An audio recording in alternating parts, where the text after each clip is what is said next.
নমস্কার প্রিয় বন্ধুরা, welcome back to my channel Champa Rannaghar. আজ আমি আপনাদের সঙ্গে শেয়ার করব লাউ দিয়ে দুর্দান্ত স্বাদের নিরামিষ রেসিপি। লাউ কি কখনো আপনারা এইভাবে রান্না করে খেয়েছেন? তো দেখুন, চলুন আমি কিভাবে লাউটাকে রান্না করেছি। লাউগুলোকে এইরকম একটু মোটা মোটা করে কেটে নিতে হবে।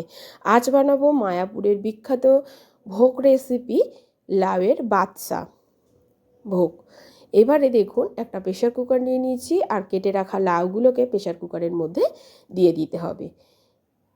আর কেটে নেবো এখানে ঝোলের আলুর মতো মোটা মোটা করে দুটো আলু দিয়েছি, আলুগুলোকেও ওই লাউয়ের মধ্যে দিয়ে দিতে হবে।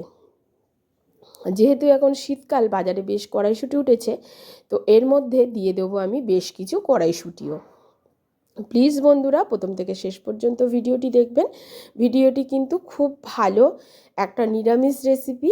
এটা হচ্ছে মায়াপুরের বিখ্যাত রেসিপি, লাউয়ের বাদশা ভোগ।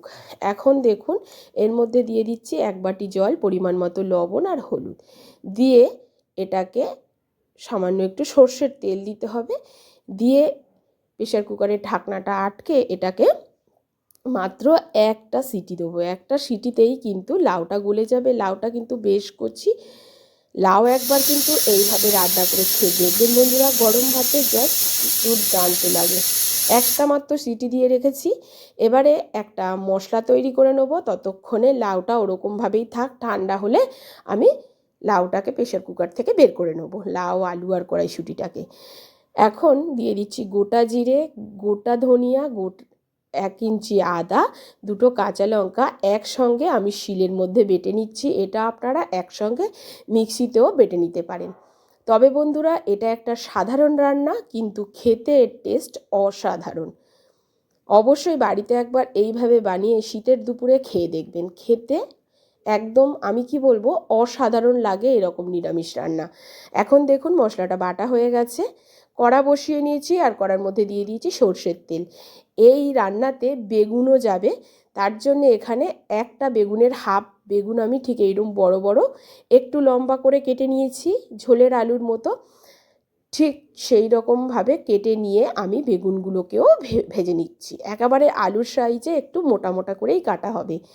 হাই ফ্লেমে দিয়ে বেগুনগুলোকে লবণ হলুদ দিয়ে খুব ভালোভাবে ভেজে নিতে হবে, হালকা লালচে করে।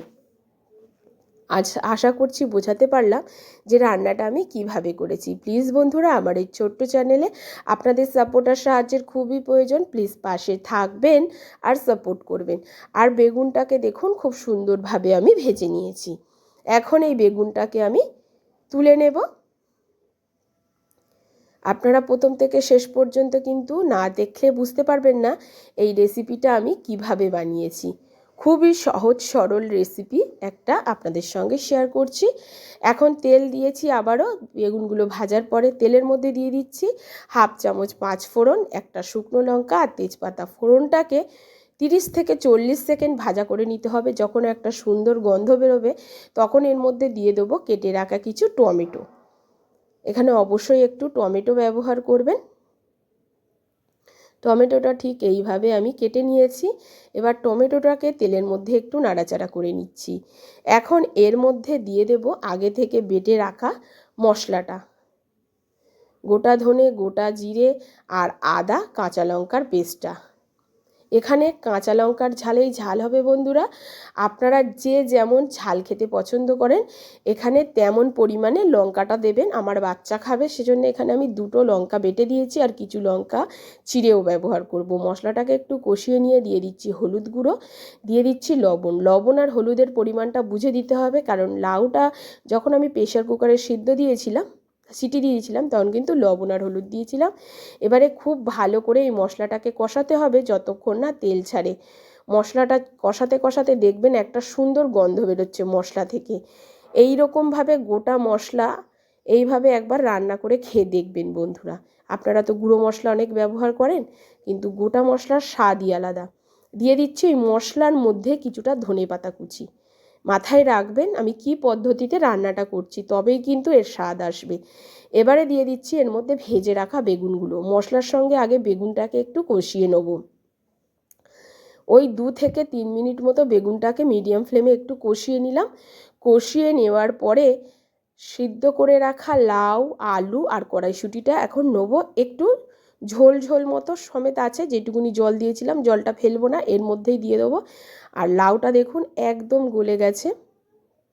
বড় বড় করে কাটলে কি হবে, একটা সিটিতেই কিন্তু লাউটা এতটা গলে গেছে। লাউটা কচি থাকলে একটা সিটি দেবেন, যদি একটু দানাগুলো পেকে যায় সেক্ষেত্রে 2টো সিটি দিয়ে রেখে দেবেন।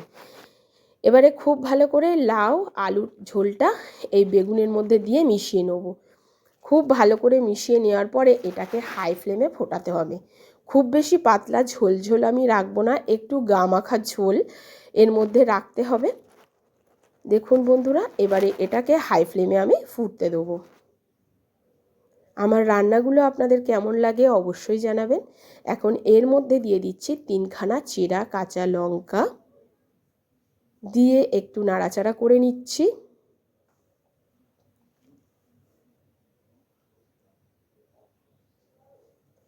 আপনাদেরকে দেখালাম বন্ধুরা, লাউটা কিন্তু বেশ সিদ্ধ হয়ে গেছে। আর এদিকে আলুও একটাও ভেঙে আমি আপনাদেরকে দেখিয়ে দেবো। আলুও কিন্তু একদম গলে গেছে।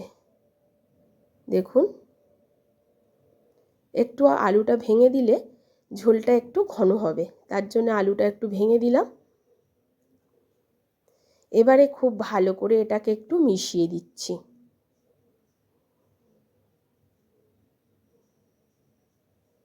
ফুটতে ফুটতে ঝোলটা যখন কমে ঠিক এই অবস্থায় আসবে, তখন উপর দিয়ে সামান্য একটু চিনি দিলাম। খুব বেশি চিনি দেবো না, সামান্য একটু চিনি দিলাম স্বাদের ব্যালেন্সের জন্য। দিয়ে একটু মিশিয়ে নিচ্ছি। আর ঝোলের কালারটা কতটা সুন্দর হয়েছে দেখুন বন্ধুরা। এই রকম ঝোল কিন্তু শরীরের পক্ষে খুবই উপকারী। আর লাউয়ের ঝোল তো অবশ্যই। খুব ভালো করে এটাকে নাড়াচাড়া করে দিচ্ছি।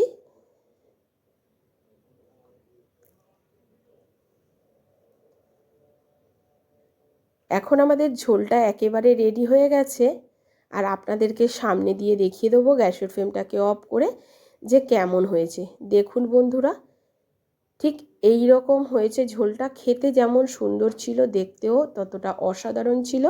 আশা করছি আমার আজকের এই লাউয়ের বাদশাভোগের রেসিপি আপনাদের ভালো লেগেছে। যদি ভালো লাগে অবশ্যই একটা লাইক করবেন, শেয়ার করবেন আর কমেন্ট করে